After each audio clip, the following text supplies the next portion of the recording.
नमस्कार दोस्तों, stock market studies में फिर से एक बार आपको स्वागत है। तो आज यहाँ पे मैं बात करूँगा एक शुगर कंपनी के बारे में। तो जितने सारे शुगर कंपनी है उसके लिए एक बहुत नेगेटिव न्यूज़ देखने को मिला पिछले दिनों में, क्योंकि गवर्नमेंट ने एक नया अनाउंसमेंट कर चुके थे और उसी के बेसिस से देखा जाए तो शुगर इंडस्ट्रीज में एक अच्छा खासा मतलब स्टॉक हर स्टॉक में एक अच्छा खासा गिरावट देखने को मिला। अराउंड 5 to 6 पर किसी किसी स्टॉक देखा जाए तो 10% तक गिर चुके थे। तो यहाँ पे इस गिरावट के पीछे कारण कौन सा है, और आज जिस कंपनी के बारे में आज बात करूंगा वो है बलराम चीनी कंपनी। तो बलराम चीनी लिमिटेड जो है, इसी के ऊपर बात करूंगा क्योंकि बहुत सारे दोस्तों ने कमेंट किया सर इस कंपनी का पिछले दिनों में रिजल्ट आ गया था और इस कंपनी के बारे में आप एक वीडियो बना के दीजिएगा, और यहाँ पे इस कंपनी में फ्यूचर में क्या होने वाला है उसके बारे में थोड़ा सा जानकारी दीजिएगा। तो चलो मैं एक एक करके पूरा डिटेल्स आपको यहाँ पे बताने वाला हूँ, तो वीडियो को लास्ट तक जरूर देखिएगा। और अभी तक अपने इस चैनल को सब्सक्राइब नहीं किया तो जरूर सब्सक्राइब भी कर लीजिएगा, क्योंकि आपको daily basis stock market information and update चाहिए तो इस चैनल में बने रहिए। तो चलो देख लेते हैं आज के स्टॉक के बारे में। तो सबसे पहले जो चीज़ मैं आपको दिखाऊंगा वो है गवर्नमेंट कौन सा अनाउंसमेंट किया जिसके कारण हर चीनी कंपनी में, जैसे हर शुगर कंपनी के ऊपर पिछले दिनों से ही स्टॉक में लगातार गिरावट देखने को मिला। तो चलो वो न्यूज़ सबसे पहले आपको बताता हूँ। तो देखिए यहाँ पे आप सर्च करेंगे गूगल में तो आपको मिल जाएगा, बहुत सारे वेबसाइट है उसके माध्यम से आपको मिल जाएगा कि गवर्नमेंट ने क्या किया। यहाँ पे देखिए इम्पोजेस रेस्ट्रिक्शन, कुछ रेस्ट्रिक्शन लेके आया on sugar export from June 1। तो देखिए इंडिया से बहुत ज़्यादा शुगर बाहर की कंट्री में एक्सपोर्ट किया जाता है। तो एक्सपोर्ट अभी कंपनी ने गवर्नमेंट ने बहुत एक रेस्ट्रिक्शन लेके आया कि एक्सपोर्ट के ऊपर बहुत सारा रूल्स जारी किया कि एक्चुअली देखिए इसका पीछे कारण भी है। आपने देखे होंगे कि 116 रुपया चलने वाला पेट्रोल का प्राइस अभी, सॉरी 116 रुपया होगा, सॉरी माफी चाहता हूँ, 116 रुपीज़ का पेट्रोल का प्राइस अभी कितना किसी किसी जगह पे 105 रुपया 106 रुपया इस तरीके से प्राइस में मिल रहा है। इसका मतलब क्या है? इसका मतलब एक कि पेट्रोल का दाम कम हो गया? बिल्कुल नहीं, पेट्रोल का दाम सही थे और सही अभी भी सही है। गवर्नमेंट के ने क्या किया, उन्होंने उसके ऊपर अलग से जो भर्तुकी है उसको भरने के बाद उस कंपनी के जो उसको प्राइस को कम किया। तो यहाँ पे एक चीज आपको ये जो चीज हुआ इसका पीछे कारण कौन सा है? देखिए इंडिया में जिस तरीके से इन्फ्लुएंस ही बढ़ चुके हैं, मतलब जितने आप देखेंगे तो मार्केट में जितना इन्फ्लुएंस बढ़ चुके हैं, मतलब हर प्रोडक्ट का प्राइस इतना हाई हो चुके हैं जो इन देश को चलाने के लिए बहुत तकलीफ होगा। तो इसके लिए गवर्नमेंट इस तरीके से पॉलिसीज लेके आते हैं और गवर्नमेंट हमेशा इसी के ऊपर फोकस रखा है। तो सेम टू सेम यहाँ पे इन्फ्लुएंस कमाने मतलब कम करने के लिए और साथ ही साथ गवर्नमेंट ने एक नया रूल्स जारी किया जो शुगर का जो एक्सपोर्ट है उसके ऊपर कुछ रेस्ट्रिक्शन लेके आया। कौन सा रेस्ट्रिक्शन, चलो वो भी दिखा देता हूँ। तो देखिए आप देख सकते हैं कुछ रेस्ट्रिक्शन यहाँ पे दिया गया है। तो यहाँ पे पूरा डिटेल्स देखेंगे तो आपको पता चलेगा। देखिए द गवर्नमेंट हैज इम्पोजेस, यहाँ पे देखिए restrictions on sugar export from June. यहाँ पे देखिए मेंटेन डोमेस्टिक अवेलेबिलिटी, मतलब पहले इंडिया में सबको जो शुगर का जो डिमांड है उसको पहले फुलफिल किया जाएगा, उसके बाद बाहर की कंट्री में आप एक्सपोर्ट कर सकते हैं। इस तरीके से कुछ रूल रेगुलेशन यहाँ पे लेके आया।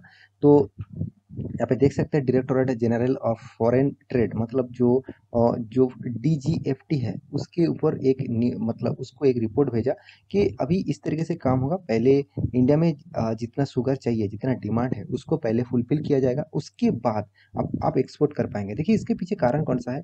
देखिए अगर ज़्यादातर प्रोडक्ट बाहर में एक्सपोर्ट करेंगे तो इंडिया को पैसा ज़्यादा मिलेगा, बिल्कुल। मगर एक चीज़ नेगेटिव भी है, कौन सा? वो है ज़्यादातर प्राइस रेट हाइक हो जाएगा, मतलब बढ़ जाएगा। तो इंडिया के जो मतलब इन्फ्लुएंस है उसको भी वो भी अभी बीट नहीं कर पाएंगे। को जितना महंगाई बढ़ रहा है, जिस तरीके से महंगाई बढ़ रहा है उसके बेसिस से देखा जाए तो इंडिया में इस तरीके से काम पहले से ही कर लेना चाहिए था। फिर भी देखिए गवर्नमेंट अच्छा खासा एक डिसीजन लिया। तो इसके लिए थोड़ा सा इम्पैक्ट जरूर पड़ेगा, क्योंकि एक्सपोर्ट कम होगा तो इंडिया में जो इनकम है, इनकम का सोर्सेस है वो थोड़ा सा नेगेटिव में आएगा। तो कोई बात नहीं, कुछ पॉजिटिव होने के लिए कुछ नेगेटिविटी तो करना ही चाहिए। तो यहाँ पे ये जो न्यूज़ है ये बहुत नेगेटिव इम्पैक्ट पड़ा जितने सारे शुगर कंपनी थे। इसलिए आप देख सकते हैं आज जिस कंपनी के बारे में बात करूंगा वो है बलराम चीनी मिल्स। तो बलराम चीनी मिल्स आपको 5 दिन के चार्ट पर ओपन कर दूं तो अराउंड 13% तक लॉसेस। तो किस तरीके से गिर चुके हैं, मतलब सिर्फ 2 दिन में, पिछले दिनों से ही आप देखेंगे तो अराउंड आपको 11% तक लॉसेस देखने को मिला। इसका कारण आप सोच लीजिए, जो कंपनी में इस तरीके से लॉसेस हो रहा है, तो उसके पीछे लॉजिक कौन-सा है? लॉजिक कुछ भी नहीं है, लॉजिक एक्चुअली देखा जाए तो गवर्नमेंट जो फैसला लेते हैं वो ही फाइनल होते हैं। तो इसीलिए देखिए कंपनी के ऊपर थोड़ा-सा इम्पैक्ट आया। तो क्या इस कंपनी का खैरा मतलब अभी इतना गिरावट हुआ है, 1 मंथ में देखेंगे तो 21%, 6 मंथ में पॉजिटिव था, 12% तक रिटर्न दिया, 1 साल में 21% तक रिटर्न दिया और 5 साल में देखेंगे तो 115% का रिटर्न और मैक्सिमम चार्ट पर ओपन कर दूँ तो 3000% का रिटर्न। इतना शानदार रिटर्न कंपनी धीरे-धीरे आपको दिया। तो क्या इस कंपनी के ऊपर अभी कंटिन्यू करना चाहिए? बिल्कुल।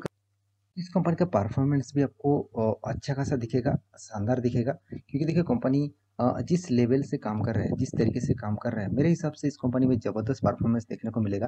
तो आप देखेंगे इस कंपनी का जो परफॉर्मेंस है, वो बहुत शानदार है, मगर इस कंपनी बहुत छोटा है, इस बात को भी आपको ध्यान में रखना है। क्योंकि देखा जाए तो कंपनी एक स्मॉल कैप और मिड कैप टाइप कंपनी है, क्योंकि इसका मार्केट कैप 7,000 करोड़ का मार्केट कैप है, मतलब 7,300 करोड़ का मार्केट कैप है इसका। इसका पी रेशियो ठीक ठाक है, चलो रीजनेबल प्राइस में है और इंडस्ट्रीज पी रेशियो 11 है और कंपनी का return of equity and return of capital employed, क्योंकि देखिए कंपनी के और भी बाकी पैरामीटर देखेंगे कि रिटर्न ऑफ कैपिटल एम्प्लॉयड और रिटर्न ऑफ इक्विटी दोनों ही एक अच्छा खासा लेवल में यहाँ पे देखने को मिला है। तो बाकी जो पैरामीटर है आप देखेंगे तो यहाँ पर कंपनी का जो टोटल इनकम है अराउंड 465 करोड़ और इसका डिप मतलब कर्जा भी है, आप देख सकते हैं 1240 करोड़। तो अच्छा खासा एक कर्जा भी है, साथ ही साथ आप कंपनी का टोटल एनुअली इनकम भी अच्छा खासा है।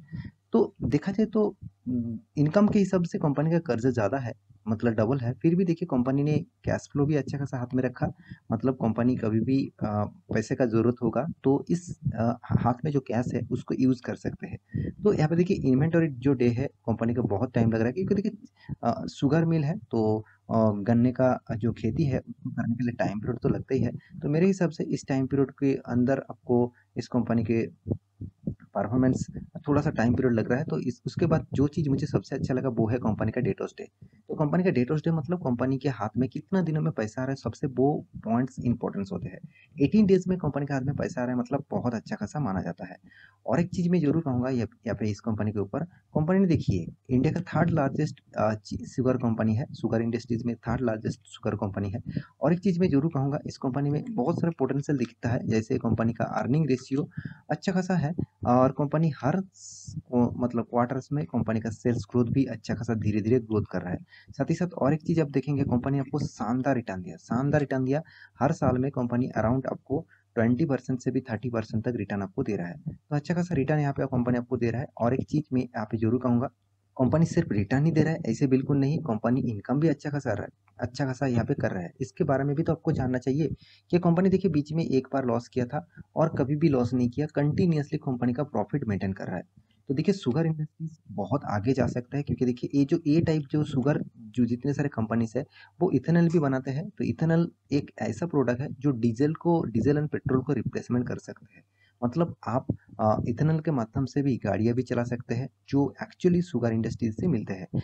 तो इस कंपनी में फ्यूचर दिखते हैं, तो आप इस कंपनी के ऊपर ज़रूर लॉन्ग टर्म पीरियड के लिए मतलब आप इस कंपनी के ऊपर स्टडी कर सकते हैं और लॉन्ग टर्म हिस्से के लिए आप इस कंपनी के ऊपर मतलब डेटा चेकआउट कर सकते हैं। तो कंपनी का जो डिविडेंड रेशियोज है, कंपनी हर साल में एक एक बार करके डिविडेंड भी दे रहा है। तो मार्जर का भी डील कंपनी दिया, स्प्लिट भी किया और इस बार भी कंपनी इसका क्वार्टर बेसिस रिजल्ट आया, रिजल्ट तो अच्छा खासा हुआ। मैं सिर्फ आपको डायरेक्ट रिजल्ट दिखा देता हूँ। प्रॉफिट अर्निंग रेशियो कंपनी का देखिए कितना शानदार प्रॉफिट अर्निंग रेशियो बढ़ चुके हैं, 11.79 जो पिछले सालों में था 11.23, पिछले क्वार्टर से तो बहुत शानदार रिजल्ट हुआ, 3.14% का रिजल्ट हुआ। तो अच्छा खासा एक रिजल्ट कंपनी ने किया। तो टोटल प्रॉफिट रेशियो के बारे में बात करें तो total profit for the period आप देखेंगे तो 24,000 सॉरी 2,448 अराउंड आप देख बोल सकते हैं 240 करोड़, जो पिछले क्वार्टर में था 600 सॉरी 600 नहीं 64 करोड़ और पिछले सालों में था 235 करोड़।